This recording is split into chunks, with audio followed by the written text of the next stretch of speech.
Good morning, everybody, and welcome inside the Spotlight Omaha podcast, where we take you around the city of Omaha, introduce you to local business owners, influential figures, and people who are making an impact on our community. We are brought to you by Pixel Fire Marketing.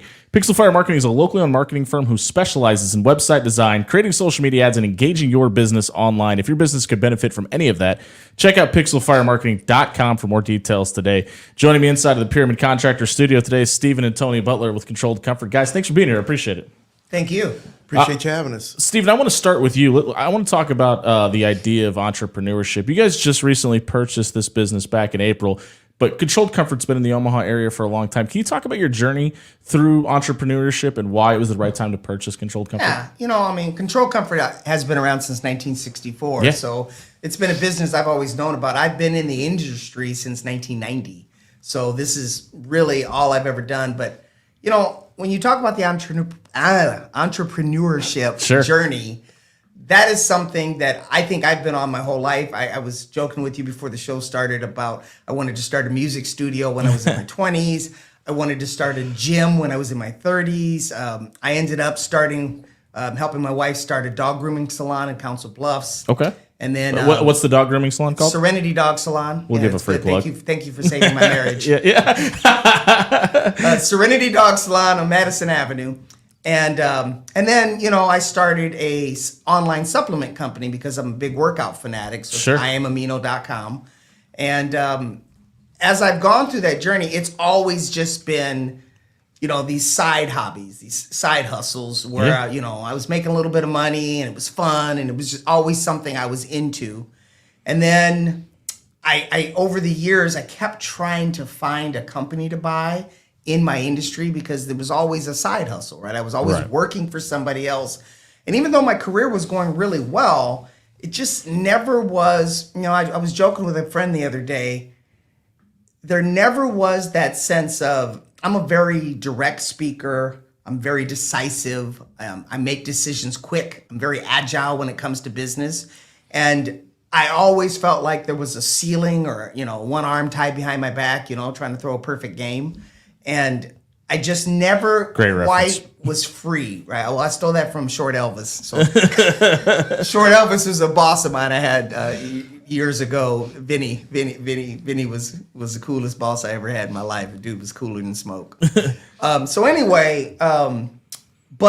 I just never could fully take advantage of what I felt like were my natural gifts when it comes to business, which is just being decisive, making decisions quickly.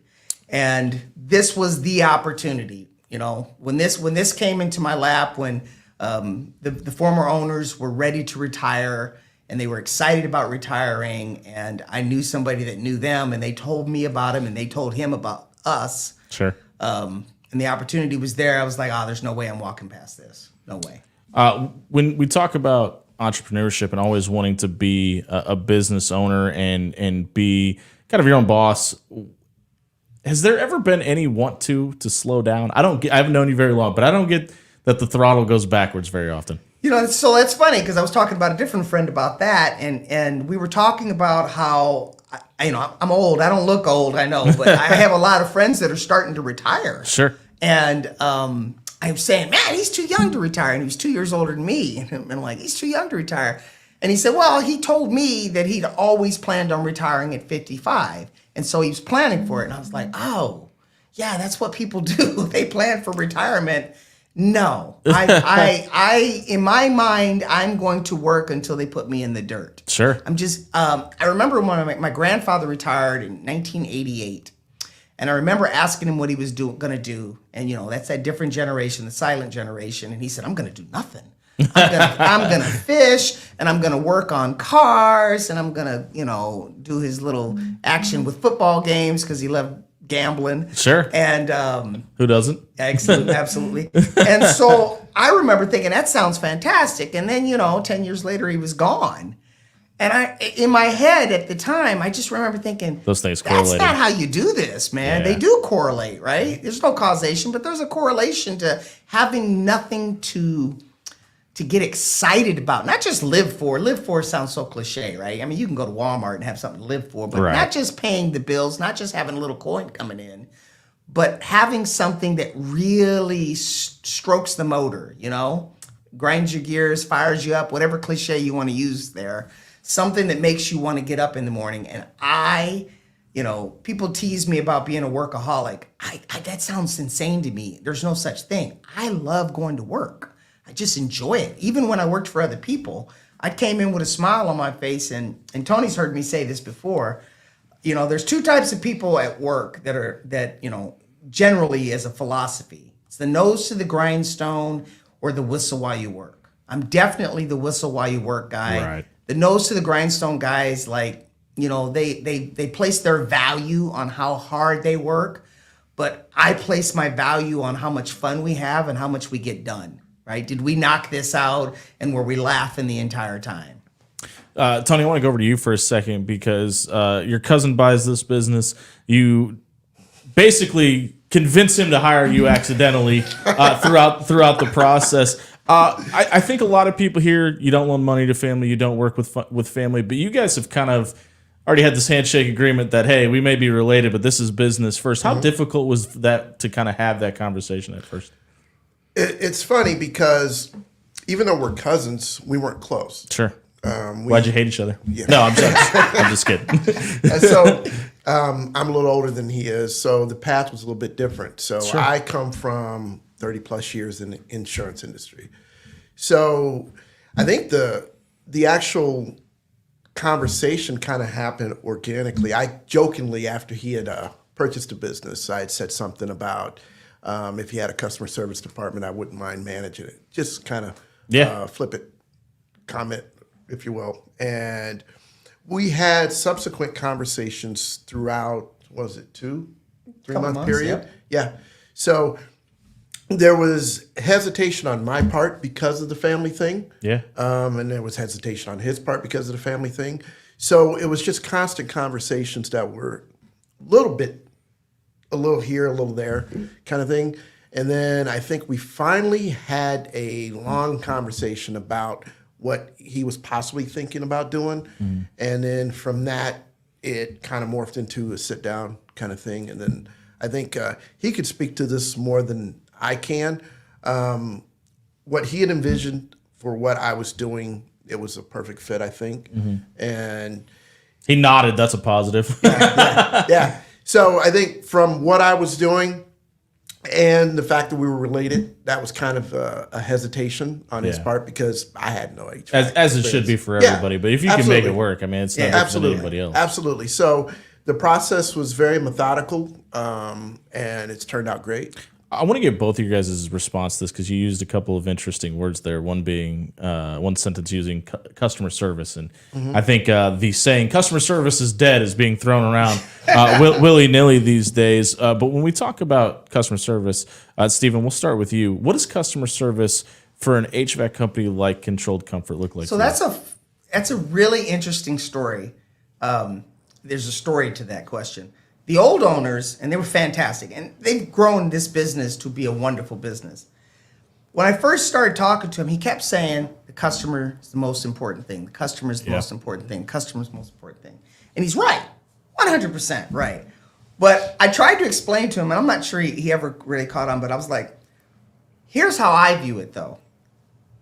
The people taking care of the customer 95% of the time aren't me. Right. It's not even Tony. That's a good point. It's not us. It's the guys in the field, it's the gals in the office, it's the people that work for me that are taking care of my customers. So from my personal experience, the customer's not the most important person. For me, it's the employees. Is it the culture? It is. It is. If the employees love working there, if this is their family, right, they're going to treat the customers the same way. They're going to open their arms and invite the customer into the family.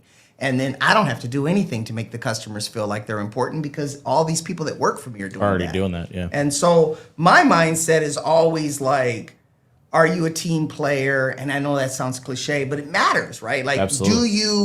Are you taking care of your brethren, right? Like these people in the trenches with you, are these the people that matter? And if they are, then we're going to take care of the customer just fine. I have a little unique like approach this? Because I've been in your office while people have been there applying, and I've seen kind of how it's handled when people come through the door and apply at Controlled Comfort under your guys' ownership over the last couple of months. But one of the questions we often ask in here that seems to get the biggest response is, how difficult is it to hire somebody when you know they're an extension of your business? They are the face that's going to be in front of your customers. And what does it mean to be able to how difficult is it for you to hand off what basically feeds your family to somebody else to represent it? It honestly probably should be more difficult than it is. Sure. I'm probably an optimistic person by nature. Same. High risk tolerance because I'm optimistic. I never think of it as high risk tolerance. I'm just really optimistic. I just always think it's going to work. And I genuinely like people. So I'm definitely an extrovert. Tony's going to be giggling now. No. I'm definitely an extrovert. So he's really shy. Yeah. So I like people. So for me, every person that walks in the door, I'm excited about this new person that's going to be awesome, and they're going to make everything great. Literally, when I came in to talk to you guys 2 weeks ago, there was somebody sitting there applying. You took the young man aside and asked him who sent him and all that. I didn't even know you were the owner. I hadn't met you, and I was like, oh, that guy's really excited about this dude being here to apply. Tony, same question for you about the customer service side of it. Why was that the focal point when you started discussions with Steven? What does it mean to you? I look at it more customer experience than customer service. Okay. I'm looking at it from not only employee experience, but the individuals that we deal with, whether it's residential or commercial. A lot of what I do is having those conversations, and a lot of times, anytime someone's going to do business with you, it's because they like you or they feel comfortable with you.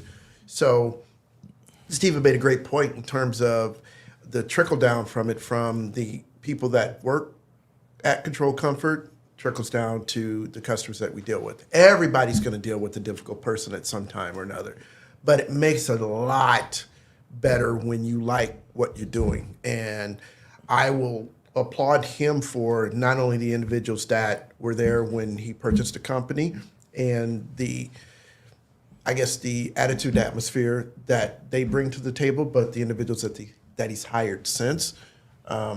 It is a fun place to work. It can be stressful, but if you like what you're doing and you like the people that you're doing it with, it makes it a lot easier to do that. So we're catching up with Steven and Tony Butler of Controlled Comfort here on the Spotlight Omaha podcast, brought to you by Pixel Fire Marketing inside the Pyramid Contractor Studio. Steven, I want to ask you, because Tony just mentioned it and Alex on YouTube just asked, does Controlled Comfort both do residential and commercial? You do. Why is it such a big deal to be able to help both sides of the fence when we talk about home versus business? So the first thing is they're such dramatically different businesses. Some of it is really technology based, right? Yep. So in your home, you have what we call a split system. So it's an air conditioner, a coil, and a furnace.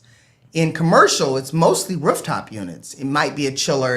It's just totally different piece of equipment. So the guy that can work on residential can't necessarily work on commercial and vice versa. So most of the HVAC businesses really focus on one or the other. We have found a way. Let me rephrase that. So our business is probably 65% by revenue, but not by volume, commercial. That we make a lot of money in the commercial market. Residential, for me, just was always sounded fun. Yeah, I mean, sure. So whenever, I was a vice president at other companies. Help protect somebody's biggest investment. Absolutely.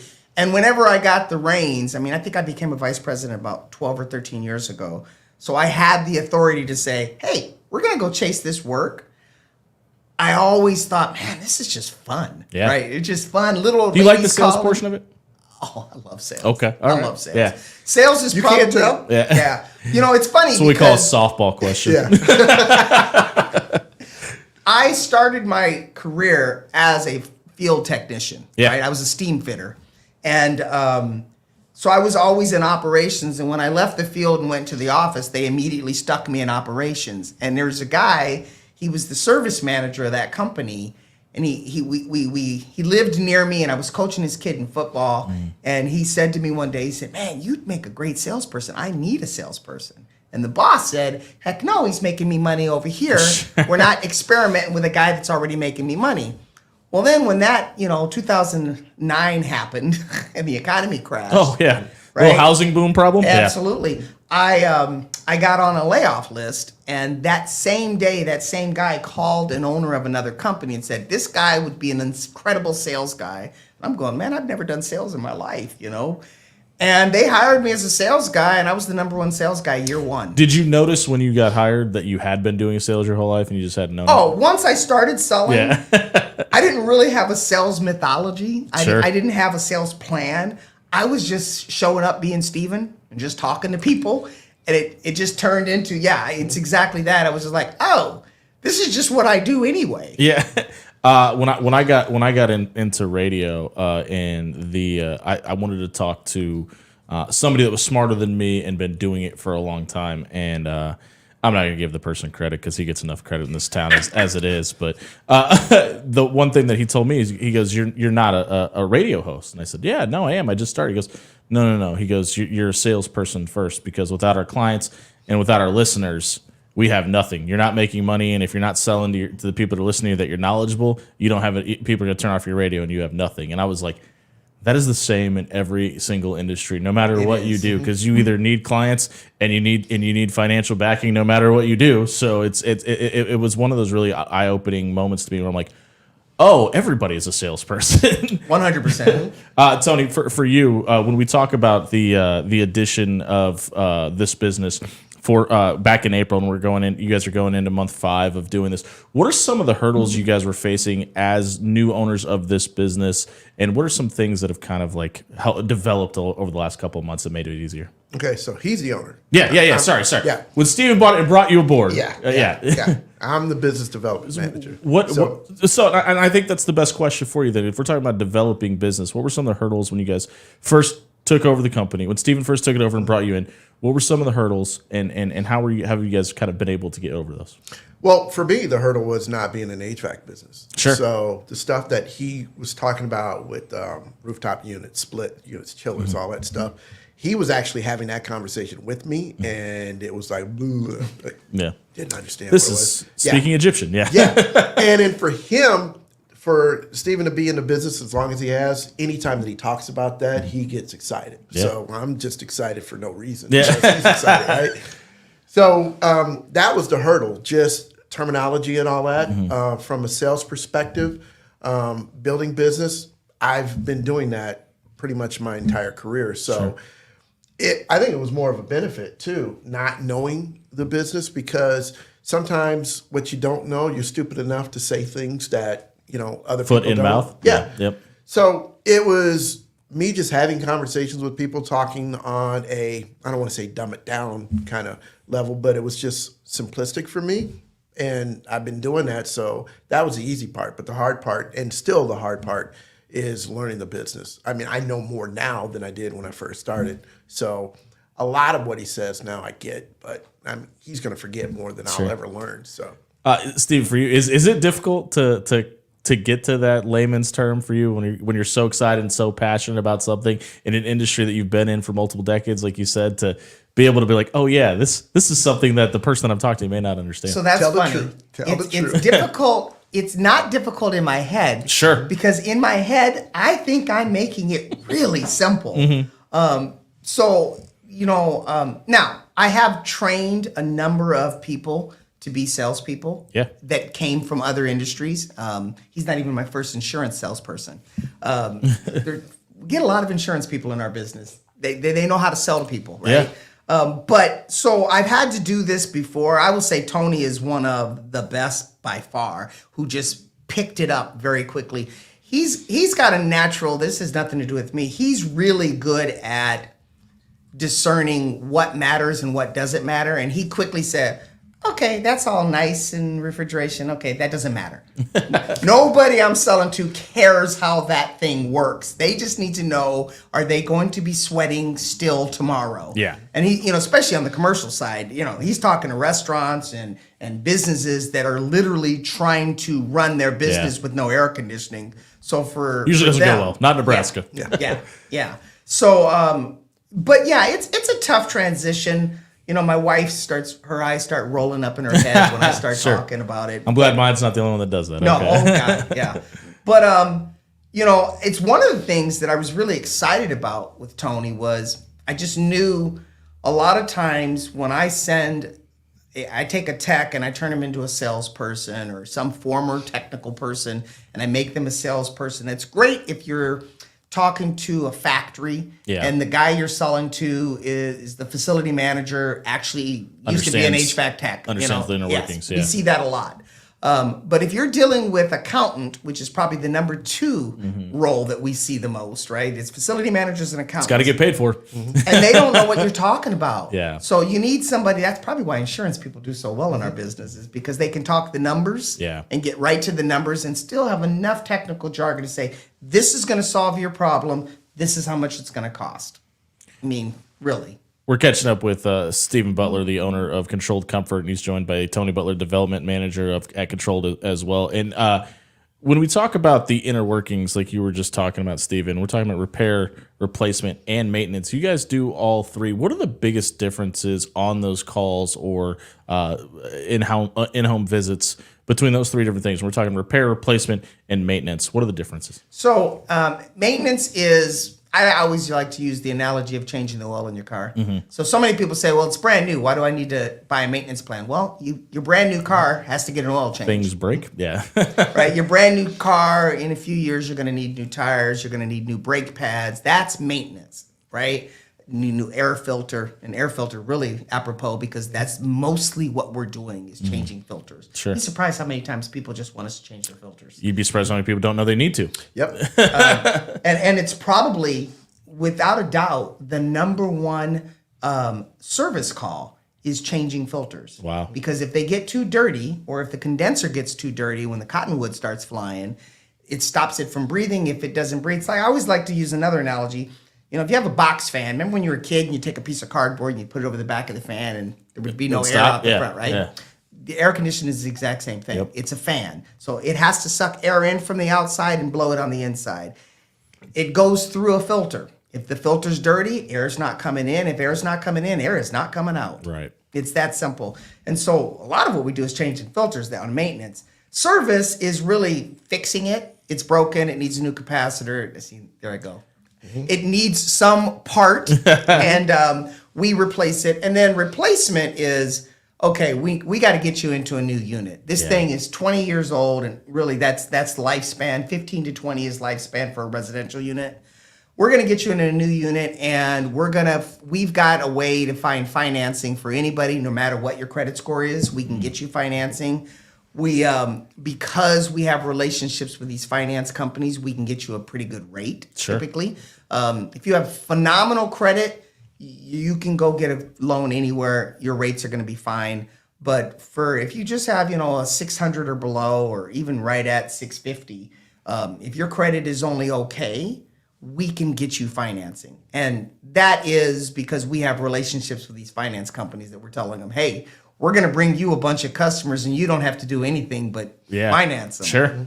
Does that make that relationship a lot easier with the banks and the financiers? Is like, hey, you don't have to do anything and here's this business? Well, easier is a funny word. They make money off of us. Yeah. We're making money. They're making money. For us, the biggest benefit is twofold, is that now customers that have to come up with a pretty good investment. I mean, a new system's a chunk of change. Yeah, it's $10,000 or more, right? Now they don't have to come up with the $10,000. So we found a customer, right, that may have not known how they were going to figure this out. Sure. And B, you're helping them do it. We are helping them do it, but we also get paid right away. Yeah. And one of the bigger things in our industry is bad debt. People don't pay their bills, and I don't mean like people don't pay their bills. No, you're not the only person to say that in this studio over the last couple of months. It seems to be a growing issue. And so for us, if it's a finance company, I'm guaranteed I'm going to get paid, right? Even if I got to take a hit on some of the interest because I got to eat a part of that, doesn't matter. I'm going to get paid. The check is going to clear. Yeah. And so, accountants use 2% for bad debt. I mean, if you take 2% of my business, it's a chunk of money. Yeah, exactly. So it's a benefit for, I think, all 3 parties involved. Tony, when we talk about growth, what does growth look like for Controlled Comfort over the next 12 to 24 months in your eyes? In my eyes, I think as far as growth on the residential side, and he knows the ebb and flows of the business more than I do. But I see, based on the plans that we're putting in place, that the residential is going to grow. Commercial, I see that being steady and growing a little bit. I think the biggest thing is getting out in front of things.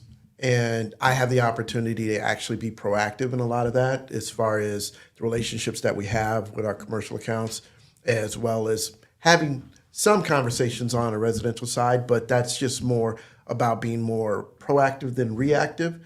So I see it being positive. Now, he's a glass half full person, and he will say, get ready for the slow months. Yeah. And I'm fine with getting ready for the slow months, but I'm going to be the one that's going to say, okay, I see opportunity here. I see opportunity here. Let's go in this direction. It's more about being steady or being deliberate with what we're trying to do. So I see steady growth. As far as percentages go, he has the goal on that. Sure. I'm just helping him achieve the goal on that. So, and then kind of double back what you were saying on the financing and stuff. I want to double back from a customer experience perspective. Helping out in that regard is going to help the customer experience as well, because that can be stressful, as you well know, if your air conditioner goes out. Yeah, thanks, guys. And it is really hot. All your customer wants is it fixed, right? There's a cost to it, obviously, and then if you got to replace a unit, that is an expensive, cost. And you got people that are living paycheck to paycheck. Right. So being able to find a solution in that, as far as finance is concerned, that helps with that customer experience. Because if we've helped them out, chances are they're going to tell other people about it. So that helps us out as well. Even from the timing perspective, right? So the financing, even if you got 800 credit, right? You got to go to the bank the next day. You got to apply. Might be a couple days, right? Well, Sure. you're sweating. Yeah. for those 3 days, Or right? freezing. Or freezing Yeah. for 3 days. Where with us, if you take our financing, we're standing in your living room telling you how much the price is, and you're applying for the financing on the phone. Sure. And then you're going to get a soft acceptance right then and there. Wow. At that point, we're ordering equipment. Yeah. We might be in there the ball is very next rolling. day Yeah. doing the installation while we're still working on the paperwork. We've mentioned it a couple times. It does get hot in Nebraska, but also gets very, very cold. You guys haven't gone through winter yet as the owners of this company, but obviously you've been in HVAC for a long time, and you've seen the differences in the seasons. As far as from an ownership standpoint, how does the weather outside, hot or cold, kind of dictate how you guys handle business? And go. Yeah, I was just going to say that. It's funny because one of the things that a business development manager's role is to create predictable income, right? Maintenance contracts are predictable income. Good thing right? the weather's always predictable, huh? Yeah. But our business is 75% unpredictable. It is. We are. That feels at like a mercy. low number. Yeah. We are constantly at the mercy of the elements, and so it's been a good long hot. I am the only person in my group of friends that is like Fist pumping it's for hot. 101. Yeah. It's gonna be 100 degrees today. Yeah. I get, and same thing's gonna happen this winter, right? Yeah. When it starts getting really nice and people are rolling down their windows, I'm like, oh, okay, what are we gonna do? Yeah. What work can we do this week that has nothing to do with anything? Is this where the biggest part of the maintenance comes from, is during the slow season? Because obviously, usually nothing's breaking if furnace and air conditioners aren't on for like the 9 days of the year we get that here in Omaha. But is that like kind of where you guys try pushing the maintenance portion? Absolutely. Is because obviously it's needed for the customer, but also to keep business going too. It is a primary facet of our business that if you don't have that fixed income from those maintenance contracts, what would happen if you didn't have that is you would have to either lay off or pay employees to do nothing Yeah. in the slow season. But then now you got to try to find a way to hire people in the busy system so you can take advantage of the heat. And they know that just happened. And you can't do it. Yeah. You can't just, we've grown 50% in employees since I've owned it. And it took all summer to get up to that number. We could have done that volume the entire summer. That's money that I can never recover. Right. Because we simply didn't have enough human beings to do the work. What about the storm season? I mean, we've had insurance agents and roofers in this room that obviously they've seen growth at a rapid rate that they could have never anticipated. Did that affect the business? You guys went So through? it should. It shouldn't. It should. Oh, it should. Okay. Insurance companies, I don't want to pick on insurance companies, but They get enough love on the show. I'm Go not ahead. going to take anything personal. they take their own sweet time to pay for things, right? I will say, Alex, the gentleman in the YouTube comment looks like he's an insurance agent. So maybe choose your next words wisely, but whatever. It's just that so if you have a 12-year-old piece of equipment, and I just told you 15 to 20 is lifespan, right? It's at the tail end. All right, it's at the tail end of its lifespan. It gets hail damage beat to heck, and it can't breathe, which means you're going to start blowing compressors and major components because it can't breathe, and it's going to cause it problems. Replacing the coil at that point is just almost, it's just inane. Yeah. And it's not what we should do. And so, like, I find myself in debates with insurance adjusters saying, we need to give them a new piece of equipment. Yeah. It's a little bit more money versus ripping out a coil, and it's just Sure. inane. It's inane. And then when you talk about the refrigerant changes, we're going from R22 to R410A about 10 years ago. We're now going from R410A to 454, different kinds of refrigerants because of the HCFC laws, right? I think Tony just went cross-eyed, but go ahead. No, this I know, actually. Yeah. The stuff we're putting into the atmosphere, right? The Sure. greenhouse effect or climate change or whatever you want to call it, Yeah. whatever you agree about it, Yeah. the EPA has these rules, and so we have to change refrigerants. Well, that means if I change the coil on your 12-year piece of equipment, the first time it breaks, they're going to say, well, we don't have parts for that anymore because we're moving on to a new refrigerant. You're really not treating that customer fairly by doing that. And then a lot of times they won't even let the customer pay the upsell to a new, so say it's $10,000 for a new coil and $12,000 for a new unit on a 12-year-old system. They won't even let the customer pay the $2,000 difference and get a new one. Wow. And it's just not fair. And so Right. I'm really, this summer with all the hail damage, I probably got, 40 hail coats out, and I've gotten one back. Wow. One. And I mean, I wrote. Because they're still waiting on or being told no. And this was a really good customer, so I wrote out a hail report. I've got photographs. I mean, not just the proposal, but I wrote up an actual hail report. Here's all the tickets that we're going to have because of this hail damage. Here's what's going on with the equipment. Here's the age of the equipment. And I put a lot of work just because I wanted to see. I was like, if I put extra work and I write a 10-page document for this insurance company. I should reap what I sow. Yeah, and it finally did, but it still took 3 months. Sure. They got that hail damage back when we had that storm. We're catching up with Stephen and Tony Butler of Controlled Comfort here on the Spotlight Omaha podcast inside the Pyramid Contractor Studio, brought to you by Pixel Fire Marketing. Stephen, I want to talk about you for just a second. Stephen Butler, the man, not the business owner. We talk about being an entrepreneur, owning multiple businesses, having a wife that owns a business, being a dad, being involved in the community. How do you balance all of that? Oh, wow. That's a loaded question. My wife would argue. About it now, it's like you're busy, aren't you? My wife would argue there is no balance. It's work. That's usually the answer we get. I would say I try very hard when I'm physically present to be mentally present. Is it difficult to turn the phone off? Oh, yeah, I've never turned my phone off. Yeah. My phone doesn't turn off. Sure. I've been in meetings before. That was more of a mentally, turn off mentally than actually physically hit the power button. For viewpoint, Yeah. I've been in meetings before where he's seen me do it, where I take my watch off because if it buzzes on my wrist, It's a natural habit. I can't stop myself from looking Yep, at it. And so I'm like, oh, this is really important. Man, Apple I take the thought that watch off. through. They did. Yeah. So yeah, it is really hard. What's the most difficult part about it? Just let it go of the wheel for a little bit. It's not that. Okay. I think people think it's a control thing, Sure. and I'm certainly some version of a Think you control have to be freak. to be I a think business that's how owner. you become a business owner, right? Agreed. But I honestly, and this again is going to sound almost cliche, I don't want to let anybody down. Sure. I think if a customer's texting me or calling me, or an employee's texting me or calling me, what if they need something and it's important and it's time sensitive? He's standing in front of a customer and you ask him a question he can't answer. I need to be there to answer the question for him. Yeah, absolutely. And so, and I would assume that at some level, Tony And all my other employees feel the same way, right? They're trying to take Yeah. care of business right now. Well, and the other thing, especially from a business owner standpoint, 9 times out of 10, the phone's ringing. That's money on the other side too. It is. Yeah. It is. Tony, similar question for you. Obviously, not the business owner in this aspect, but a very important cog in the wheel. And you guys are just now taking over a business, and you're very new into your role and your job title. Is it difficult for you to kind of step away and not be present too?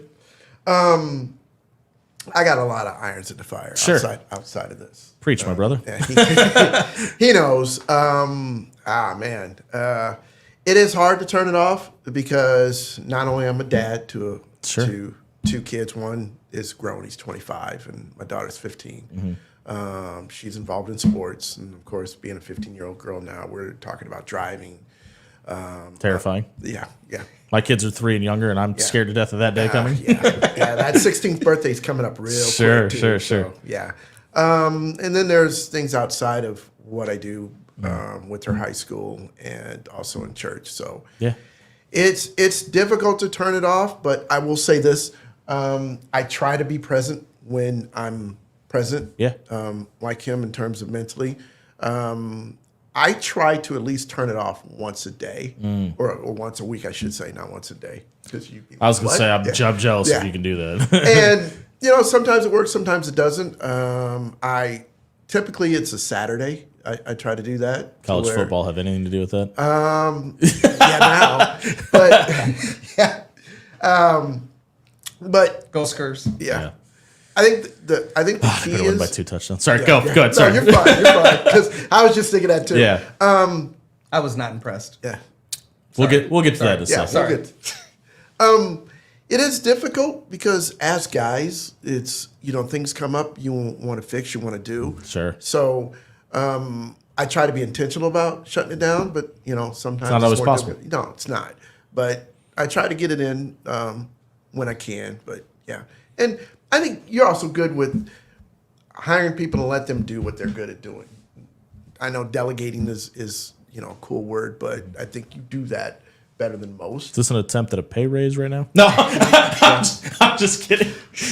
I think people that are doing what they want to do, rather than being directed to do, tend to do better at those things And be more successful. They do. Yeah. And so I love talking to people. When I come in here, I don't feel like I'm working. I feel like I spend more time. Well, first off, I said I have seldom ever asked somebody to work a Saturday, but people are always working Saturdays around me. Sure. It all work for me. I'm not telling them to come in on Saturday. Right. They're just showing up There's because they stuff got to be things done. to do, right? But I spend a lot of time. Tina, She's got a personality. yes. So Tina's awesome. Yeah. And she's worked for me at 3 different companies. Oh, So very cool. I didn't know that. That's I very wanted cool. Tina. Yeah. But we got new financial software. We didn't the old one. We needed something cloud based and way more modern. Welcome to the future. Yeah. And she wanted it bad, right? She was like, and I was like, well, we're gonna do it. Let's do it January 1st. And she was like, no, it's got to be happening now. In her mind, she now has to own that works and that process happens. And so she works 7 days a week. And I'm coming in, I'm going, Tina, go home. Go home. Right? And I do that with a lot of people where I find that most of the time I'm the guy telling people, get off the phone, go be at your daughter's game, go Sure. home. I don't really have, and I don't know if that's me and my culture that I Sure. put on people or if it's luck or I'm blessed or what. Very, I've very never rarely had problems. that, by the way. It's usually internal. Maybe. I have to ask because there's a common theme that's now come up a couple times within this interview. Yes, he's your distant cousins. You guys didn't grow up together, but you knew him. You knew Tina. How big of a deal is it for you to be surrounded by people you can trust? Oh, that's everything. Yeah. That's everything. But I also have 4 people that got promoted almost immediately. Sure. It took That about were there a previously? month, that were already there. They'd been there for years. And I walked around for a month just listening and having conversations and paying attention. And then I went, okay, They get it. this is the leader, this is the leader, this is the leader. None of them were being paid to be leaders. They were just in charge of stuff that they had mentally done. Right. And I said, okay, now you guys are officially in charge of that stuff. Sure. And so, Big deal for you? oh no, that's just what I do. Okay. That, like if I mean, from not a standpoint, make them leaders, but make sure they're compensated and entitled correctly. Oh, that is absolutely a big deal. Yeah. I mean, how many of us, at least for me, right? Like, I feel like every job I had where I moved up, which was all of them, right? I was already doing the job long before they gave it to me. And then I never got it from my company. It was always some other company that came in and said, whoo, you're awesome. We'll pay you 20% more. Who didn't see this guy? Yeah, sure. And it happened over and over and over and over again. And I just remember thinking, you know, what if the very first company had said, man, Steve Butler's a rock star. Sure. We got to do something with this guy. And it almost never happens. It doesn't. And so for me personally, I looked at that and I said, well, if that's happening to me, who else is it happening to? Right. And why That's a good point. Why are we letting the rock stars of the universe go to our competitors? I don't want that to happen. So for me, and he's heard me say this before. I can't believe I'm going to say it on radio, but I'm going to say it out loud. It's a podcast. You can cuss. Go ahead. Podcast. Well, not that, but I'm He's at 0, by the way. Yeah. I'm building a Cadillac. I'm not building a Prius. Well, Sure. maybe Prius is a bad example, but Take that, Toyota. What's that car when we were in the 80s Ford that had Probe. 3 cylinders? A Ford Probe's a great one. There It was you a go. terrible It's car, my right? first car, by the way. Yeah, terrible car. I had a Chevette. Okay. Terrible car. Yeah. Piece of junk, right? And so if I want to have the best HVAC company in town and be the best, then having the highest payroll makes a lot of sense. Sure does. Right? The only time it doesn't make sense is if I have the highest payroll and I still have the Ford Probe. Yeah, that's Right? a big problem. So that's a problem. So that's my job to make sure those that aren't bought into the vision, set them free to go work for somebody else. And maybe they'll be happier over there. Maybe Probably those will. are the grindstone people. Some of them don't like that I make jokes all day long. Some people don't like that. You'd be surprised. The jokes aren't good all the time. That's the problem. That's what my wife tells me. So. Hey, by the way, Ford, bring back the Probe, you cowards. Hey, we're way over on time. This has been such a great conversation that I didn't really want to cut it. That's what happens when we run out of time. The TVs turn off, by the way. But this has been great, and I think just anybody that has listened to even part of this could see your guys' energy and see the dynamic that's now a controlled comfort. And I want to throw out the fact that the way this interview happened was you guys came to my house. I was in LA covering the Crawford fight, and I was 1,000 miles away. Your technician Jake showed up and got our problem fixed in an hour and was able to fix it. And I was blown away by the customer service and his ability to kind of handle everything, which kind of started this conversation. So I greatly appreciate that from you guys, and just a testimonial from me for anybody that's dealing with HVAC issues. You want to get somebody in your house that knows what they're doing and get it fixed in a timely manner. Controlled Comfort is the place to go. Check out their website, scrolling below, controlledcomfort.com. We mentioned it. The business has been around a long time. If you Google them, over 353 5-star reviews on Google. You can get a hold of Steve and the team at 402-333-2775. And again, head over to controlledcomfort.com. Like I said, we're way over, but is there anything about Controlled Comfort we haven't mentioned that people should know? I think you said everything. Yeah. We're going to take care of you. We're always going to take care of you. And if you feel like you're not being taken care of, you just ask. Just ask them, say, hey, I need more help than that. Yeah, it's kind of hard to get 353 5-star reviews by accident. Head over to controlledcomfort.com for all of your HVAC news. Guys, thank you very much for doing this. Thank you. Thank you. We'll be back Appreciate tomorrow taking a unique look at the trucking industry in Omaha and the surrounding Midwest area at 11 o'clock here on the Spotlight Omaha podcast, brought to you by Pixel Fire Marketing inside the Pyramid Contractor Studio. We'll see you at 11 tomorrow.